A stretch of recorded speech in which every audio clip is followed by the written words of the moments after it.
Praise Lord, praise Lord, praise Lord. Hallelujah, hallelujah, hallelujah. सबको जय मसीह। जय मसीह की। परमेश्वर, हमारा परमेश्वर जो सबका परमेश्वर है, वो चाहता है कि अपना सब कुछ उसे समर्पित कर दो। Hallelujah, praise Lord. आज के सुसमाचार के लिए परमेश्वर की बेटी प्रार्थना करेगी। सबको जय मसीह की। परमेश्वर आप सबके साथ हैं और आप सबसे बहुत प्रेम करता है। Hallelujah, hallelujah. महान परमेश्वर, सर्वशक्तिमान ईश्वर, जमीन आसमान दे मालिक ते खालिक, तुहाडा धन्नवाद, तुहाडा शुक्र करते स्वामी। आज दे सुंदर दिन लई, सुंदर समय लई, सुंदर सुबह लई पिता जी, जो साडियां जिंदगियां च बख्शी प्रभु। खुशियां ते आनंद दा दिन बख्शिया, तंदुरुस्ती दित्ती पिता जी, और अपने कदमां च बैठन लई अपना फजल बख्शिया प्रभु। ये सब तुहाडी दया, तुहाडी किरपा मेरे पिता परमेश्वर। तुहाडी बेटी हिरदे तो तुहाडा धन्नवाद, तुहाडा शुक्र करती स्वामी। जो सेवा बख्शी प्रभु, हर रोज़ वचन देते हैं, प्रचार करना है, उसले भी तुहाडा धन्नवाद, तुहाडा शुक्र करते हैं। बेनती करती पिता जी, हुण तुसीं अपने वचन के अनुसार साडे विचकार आओ और वचन पढ़ने, प्रचार करने साडा मुँह बन के बोलो मेरे पिता जी, ताकि तुहाडा दिता वचन तुहाडी इच्छा के मुताबिक मेरे पिता परमेश्वर दुनिया की शोर तक पहुँचे। तुहाडा धन्नवाद, तुहाडा शुक्र करते हैं प्रार्थना सुनने लई। प्रार्थना प्रभु जीसस के समर्थी के पवित्र नाम विच मंग लैंदे हैं, आमीन। आमीन, प्रेज लॉर्ड। आज का वचन आपको ऐसा उत्साहित कर देगा, ऐसी बातें आपके हृदय में पैदा कर देगा कि आप अपनी हर प्यारी वस्तु, जिसे आप हृदय से, दिल दिमाग से, आत्मा से और अपने से भी ज्यादा प्रेम करते हैं। मैं प्रभु की बात नहीं कर सकता।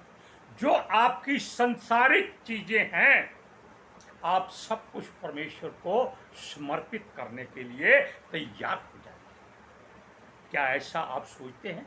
अब आपका हृदय किस बात को अहमियत देता है, ये आप जान लीजिए, सोच लीजिए कि आप अपने हृदय पर हाथ रखकर इस बात को जांचिए कि मेरी कौन सी ऐसी वस्तु है कि जो मैं परमेश्वर को अर्पित कर दूं और उससे 30 गुना, 60 गुना, 100 गुना फल पाऊं।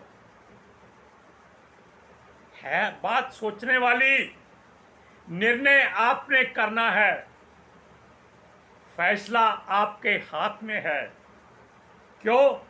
समर्पित आपने करना है। देने वाला हमारा परमेश्वर हाथ फैलाए खड़ा है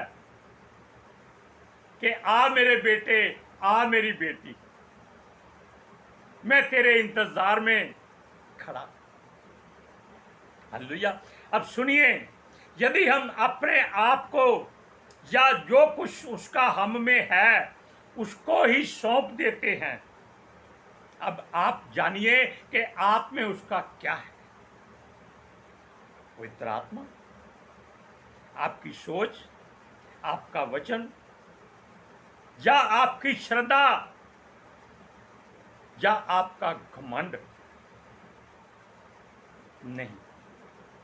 संसारिक वस्तुओं में आप सोचिए, आपके पास धन दौलत है, घर बंगला गाड़ी है, बीवी बच्चे हैं,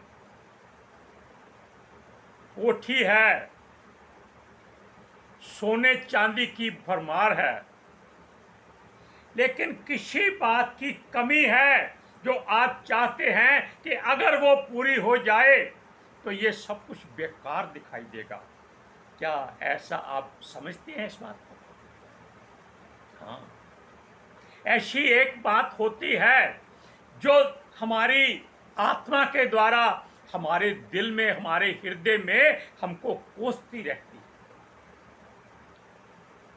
हमको दिन रात मारती रहती है कि ये हमारे पास क्यों नहीं है। सबके पास है। हालेलुया। एक बात खास तौर पर हम छोटी सी बोल देते हैं कि आपके पास दुनिया भर की दौलत है, ऐशो इशरत है, हर बात की कोई घटी कमी नहीं है, लेकिन आपके घर में संतान नहीं। तो आप सोचते हैं कि ये शानो शौकत हम किसके लिए इकट्ठे कर रहे हैं, तब आपका मन उससे ऊब जाता है, टूट जाता है, घृणा करने लगता है।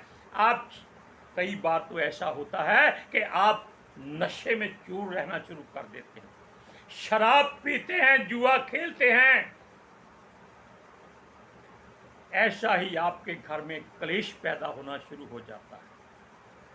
ये सब शैतान की इच्छा, युक्ति और मर्जी से होता है। लेकिन जब आप अपने मन को उस सच्चे परमेश्वर, सनातन परमेश्वर, जुगाजुग रहने वाले अल्फा ओमेगा की ओर आंखें उठाकर देखते हैं, जिससे आपने सारी उम्र प्रार्थना की थी, हमको बच्चा दे, हमको बच्चा दे, हमको बच्चा दे, लेकिन उसके बदले में आप उसको कुछ नहीं देना चाहते। इसीलिए तराजू में तोलिए कि उस बच्चे की कीमत कितनी होनी चाहिए। एक तरफ बच्चे का नाम लिख दीजिए अपनी मर्जी से, दूसरी तरफ अपनी सारी दौलत डाल दीजिए, वो कम हो रही। क्यों? जो खुशी आपके मन को, आपके दिल दिमाग को होनी है, वो दौलत से नहीं, उस आशीष से होनी है, उस बरकत से होनी है, उस अनुग्रह से होनी है, उस दया से होनी है, और परमेश्वर की करुणा से होनी है। क्योंकि वो अपने काम में कभी विलंब नहीं करता। केवल वो आपकी इच्छा, आपके फोटो से जानना चाहता है कि आप क्या चाहते हैं, क्या करेंगे। हालेलुया। अब आपको वो घटना सुनाते हैं कि जैसे हन्ना के घर में संतान नहीं थी, उसके पति की 2 बीवियां थी, दूसरी के पता नहीं कितने बच्चे थे। क्यों थे? क्योंकि वो हन्ना बहुत धनी थी, किसी बात की घटी और कमी नहीं थी। उसका पति उससे सचमुच बहुत प्रेम करता था, और घर में झगड़ा शुरू हो गया कि मुझे बच्चा चाहिए, जैसे मर्जी होना चाहिए। पाप से या पुण्य से, अच्छाई से या बुराई से उसको संतान चाहिए। तब उसने कहा, क्या मैं यहोवा हूं जिसने तेरी कोख बांध रखी है? तब उसके मन में एक कुंडी खड़की, एक आवाज आई कि हन्ना, तू कुछ देती नहीं, उसके बदले में परमेश्वर यहोवा तुमको क्या देगा? आप अस्पताल में जाओ, फीस पहले जमा करानी पड़ती। वो कहते हैं 5 लाख जमा करा दो, हम ऑपरेशन कर देंगे, लेकिन आगे जो मर्जी है वो उस परमेश्वर की है। ये डॉक्टर आपके मुंह पे कह देगा, चाहे वो कितना भी नास्तिक और नफरत करने वाला क्यों ना।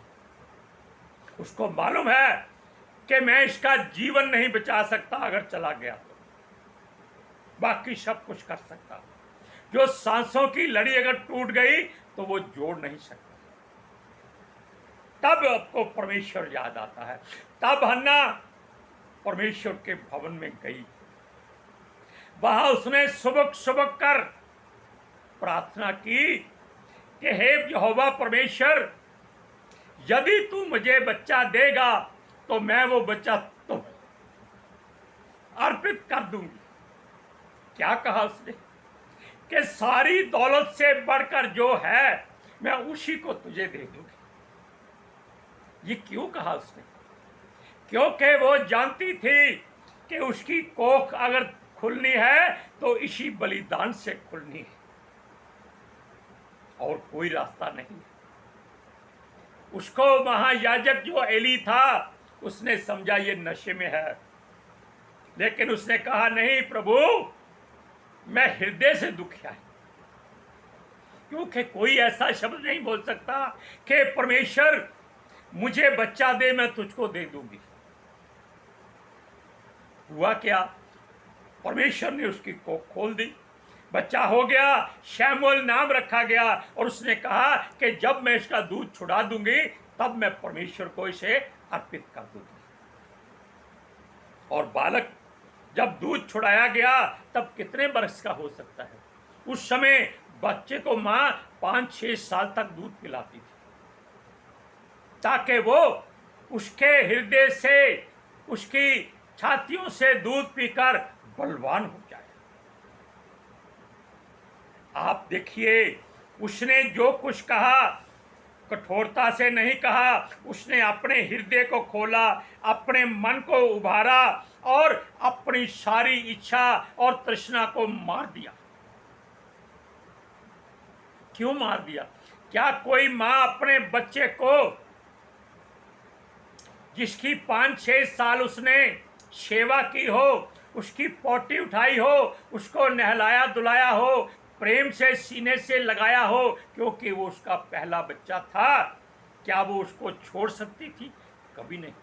लेकिन जो वादा परमेश्वर से कर लिया गया, अगर आप भी ऐसा ही करें तो परमेश्वर आपको 30 गुना, 60 गुना, 100 गुना बरकत देगा। आप वचन को पढ़िए। जब उसने अपना बच्चा परमेश्वर को अर्पित कर दिया, पहला पढ़ना है कोई 15वां वचन।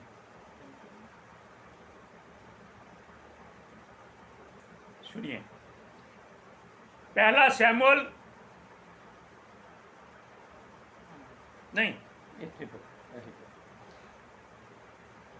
पहला अध्याय उसका 24 और 25वीं आयत में कि जब हन्ना बच्चे को लेकर गई थी, जब उसने उसका दूध छुड़ाया तब वह उसको संग ले गई और 3 बछड़े और 1 एपा भर आटा और कुप्पी में दाख मधु भी ले गई और उस लड़के को शीलो में यहोवा के भवन में पहुंचा दिया। उस समय वह लड़का ही था और उन्होंने बछड़ा बलि करके बालक को एली के पास पहुंचा दिया। ये वही एली था जिसने कहा था कि तू नशे में है, लेकिन जब उसको असलियत मालूम हुई तो उसने क्या कहा? जब परमेश्वर जो हुआ तेरी इच्छा पूरी करे, जैसा तेरा विश्वास है वैसा हो जाए। और उसका विश्वास कितना मजबूत था ये आपने जान लिया। और उसके बदले में उसके साथ उसने ब्याज भी दिया। ब्याज क्या था? 3 बछड़े बलि किए। एपा भर आटा का मतलब है कम से कम 50 किलो आटा, और दाख मधु, जिससे मनुष्य का मन प्रसन्न होता है, चेहरे पे रौनक आ जाती है। ये तब की बात है, आजकल कोई दाख मधु नहीं पी सकता, वो बहुत गर्म होता है। सुनिए, पवित्र आत्मा जी हमारे बीच में, हमारे साथ, हमारे लिए हर समय आज के दिन साथ रहते हैं। आज का दिन जो हम जी रहे हैं, वर्तमान युग, आने वाला नहीं, जो बीत चुका है वो नहीं, क्योंकि हम आज की रोटी आज खाएंगे, आने वाले के दिन की रोटी हम नहीं खा सकते। हालेलुया। इसलिए वचन में हर बात को 3 बार कहा गया है और 1 बार पवित्र आत्मा जी ने कहा है। हालेलुया। कि अगर आपको किसी बात की जरूरत है तो अपने मन को कठोर ना करो। यदि आप शब्द सुने उस परमेश्वर का तो उसको कठोर मत करो, पढ़ना नहीं। पहला है इब्रानियां 1 की 7-8 और दूसरा है 15 की 4-7 और तीसरा है 3 की 7-8। तीनों में अलग अलग तरीके से लिखा है। वचन एक ही है, लिखने वाले एक पवित्र आत्मा जी की मर्जी से है, एक मूसा की मर्जी से है और एक राजा दाऊद के द्वारा लिखा गया। अगर वो हन्ना मन को कठोर कर लेती कि बच्चा मिल गया है, अब मैं इससे किसी को नहीं देंगी, ना चाहे परमेश्वर आ जाए, स्वर्गदूत आ जाए, मैं ये बच्चा नहीं दूंगी, तब क्या होता? परमेश्वर उस बच्चे को ले जाता। आप जानते हैं कि दाऊद ने व्यभिचार किया था किसी सिपाही की पत्नी के साथ और वो गर्भवती हुई, एक बच्चा हुआ और परमेश्वर ने उसको बीमार कर दिया। दाऊद 24 घंटे उपवास में रहा, सप्ताह भर दुखी रहा, लेकिन बच्चा नहीं बच सका। तब उसने कहा, खुशियां मनाओ, जो होना था हो गया, खाओ पियो आनंद करो। तब उसको थोड़ी सी अकल आ गई थी कि अगर परमेश्वर की बात हम नहीं मानते, बुरा करते हैं, तब हम दुखी होते हैं, लेकिन जब परमेश्वर ले जाता है तो उसका धन्यवाद करो, कभी इनकार मत करो। इसीलिए वो कहता है कि अगर हमारे साथ ये सब कुछ है, फिर भी अगर हम अपने आप को कठोर कर लेते हैं, परमेश्वर की बात नहीं मानते, नहीं सुनते, तब हमें सजा मिलती है, तब बहुत बुरा होता है, क्योंकि उसके हाथों से कोई छुड़ाने वाला नहीं होता। वो किसी की सिफारिश नहीं मानता, वो किसी पर दया अपनी मर्जी से चाहे तो करता है, अगर ना चाहे तो नहीं करता। ये आपने वचन पढ़ा हुआ कि वो जिस पर चाहे वो दया करता है, जिस पर चाहे वो करुणा करता है। लेकिन अगर मनुष्य मन को कठोर करता है, तब वो ना दया करता है, ना करुणा करता है, तब वो, आप जान गए होंगे कि क्या करता है। सुनिए, क्योंकि वो हमारे लिए हमेशा साथ रहने वाला परमेश्वर है, क्योंकि उसका जीवन हमारे अंदर है, उसकी सांसें हमारे नासों में चलती हैं, जो दिल से निकल के आती जाती हैं, बिना किसी मशीनरी के, बिना किसी बैटरी के वो चलती रहती है। सुनिए, मगर साथ में यह भी है कि हमने या हमारे पुरखाओं ने अगर पहले क्रोध दिलाया था, इसी बातों पर मन कठोर कर लिया था। कब? जब मूसा पहाड़ से उतरकर नीचे आया था, तब इन्होंने अपने विश्वास को खो दिया और परमेश्वर ने इन्हीं के लेवियों के द्वारा तलवारों से उनको मरवाया था। हालेलुया। अब देखिए, 23,000 लोग मारे गए थे। क्यों? परमेश्वर को क्रोध मत दिलाओ, वरना वो नाश करवा देता है। यह सब बेप्रतीति और बेविश्वासी होने के कारण हुआ था। यह मूसा के समय हुआ था, जो पवित्र आत्मा ने हमें याद कराया कि अपने पुरखाओं के समान मत बनना, क्योंकि वो रूढ़िवादी हैं, जठेरों को पूजते हैं, यानी कि मुर्दों को पूजते हैं, जीवते को वो रोटी नहीं देते। माता पिता को जब बूढ़े हो जाते हैं तो वृद्ध आश्रम में छोड़ आते हैं, लेकिन जो मुर्दे उनके दबे हुए हैं, उनको जाकर खीर खिलाते हैं, मुर्गे खिलाते हैं, बकरे चढ़ाते हैं। एक गीत की एक बोल सुनाते हैं, मुर्दे नो पूजे ए दुनिया, जूंदे नो ठिडे देंदिए, जी करदा इस दुनिया नू मैं हंस के ठोकर मार दिया। काश हर आदमी अगर इस संसार को ठोकर मार दे तो वो परमेश्वर के नजदीक चला जाएगा। हालेलुया। सुनिए, मूसा के द्वारा, मूसा के समय में ये बात पवित्र आत्मा ही के हजूरी में हुई थी, क्योंकि पवित्र आत्मा जी परमेश्वर की मर्जी से आते थे तब। अब नहीं, अब परमेश्वर की मर्जी से सदा के लिए आपके साथ है, सदा लौ रहने वाले। आप वचन को पढ़कर देख सकते हैं। इब्रानिया की पत्री 3 अध्याय उसका 7वां और 8वां वचन। अंत जैसा पवित्र आत्मा कहता है, और आज का उसका शब्द सुनो, तो उसने मन को कठोर ना करो, और अपने मन को कठोर ना करो, जैसा कि क्रोध दिलाने के समय और यहोवा के दिन जंगल में किया था। क्यों किया था इन्होंने? ये परमेश्वर की मर्जी नहीं थी, ये इन लोगों की मर्जी थी। अब देखिए, मूसा के समय जब ये बात सुनी गई थी और पूरी भी हुई थी कि विश्वास वचन पर और अपनी जुबान पर, अपनी सोच पर भरोसा इनका टूटा हुआ था, लेकिन अगर यहोवा पर अपना भरोसा करते, कर्म करते और पवित्र आत्मा जी का सहयोग पा लेते और मन में जो था वो परमेश्वर के आगे उंडेल देते, मर्जी ना करते, तब ऐसा ना होता। सुनिए, ये नाश क्यों हुए? ये अपनी गलती के कारण नाश हुए।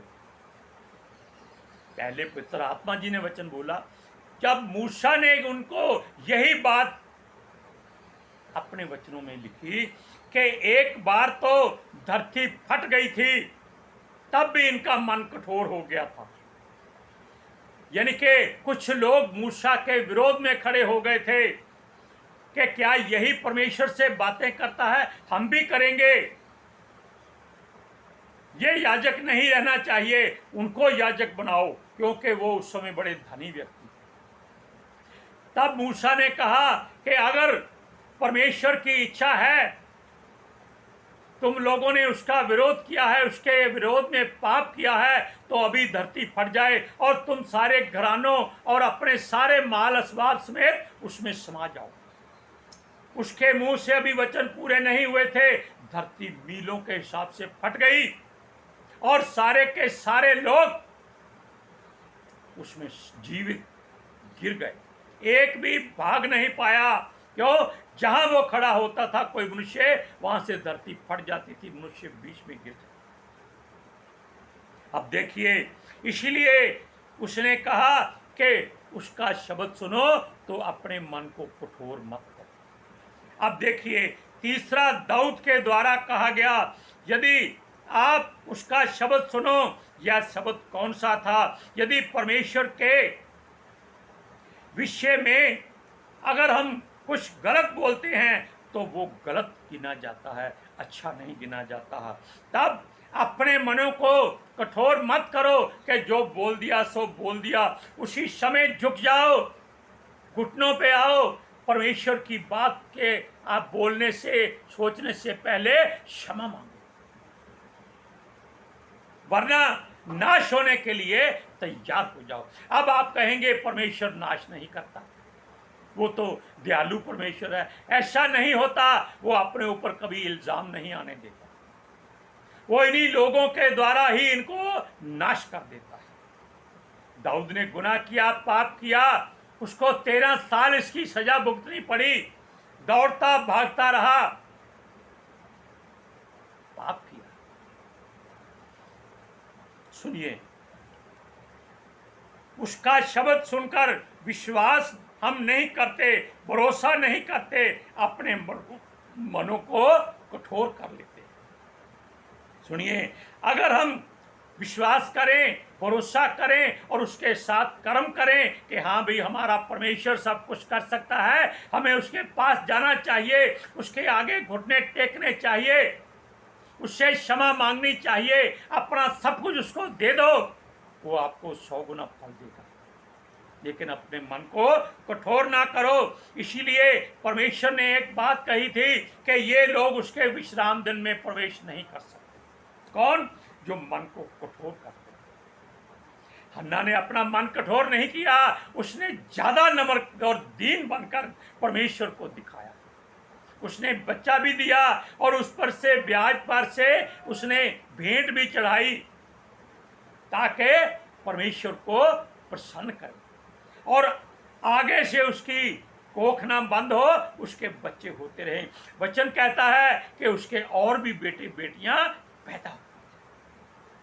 हालेलुया। सुनिए, अपने मन को उसने कठोर नहीं किया, उसका विश्वास इस योग्य बना रहा, पवित्र रहा। और क्योंकि मनुष्य के शरीर में पवित्र रहना बहुत जरूरी है। जब कठोर ना हो, आपका मन नम्र और दीन यीशु की तरह हो, आप पवित्र हो जाते हैं, नम्र रहे, अच्छे हो जाते हैं। वचन पढ़िए, इब्रानियां 3 अध्याय उसकी 1 और 2 आयत में। इसलिए हे पवित्र भाइयों, तुमको स्वर्गीय बुलाहट के भागी हो। इसलिए हे पवित्र भाइयों, तुम जो स्वर्गीय बुलाहट के भागी हो, उस प्रेरित और महायाजक यीशु पर जिसे हम अंगीकार करते हैं, ध्यान करो। वह अपने नियुक्त करने वाले के लिए विश्वास योग्य था, जैसा मूसा भी परमेश्वर के सारे घर में था। मूसा परमेश्वर के घर में केवल इंचार्ज था और यीशु मसीह भी परमेश्वर के घर में इंचार्ज है, क्योंकि वो कहता है पवित्र भाइयों, पवित्र भाई कौन होता है? जो परमेश्वर को अपने अंग संग रखता है, पवित्र आत्मा जी का आदर मान करता है। इसलिए वो कहता है कि उसकी बुलाहट को सुनो। बुलाहट क्या है? कि मैं पवित्र हूं, तुम पवित्र बनो। हालेलुया। अब आप जांच लीजिए कि आप किस वस्तु को परमेश्वर को अर्पित कर सकते हैं। वो कुर्बानी बलिदान आजकल नहीं मांगता, वो सच्चे हृदय से धन्यवाद का बलिदान मांगता है।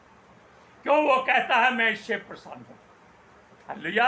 आज के सुसमाचार के लिए परमेश्वर की बेटी प्रार्थना करें। Hallelujah. Thank you Jesus, thank you Lord, thank you पवित्र आत्मा जी।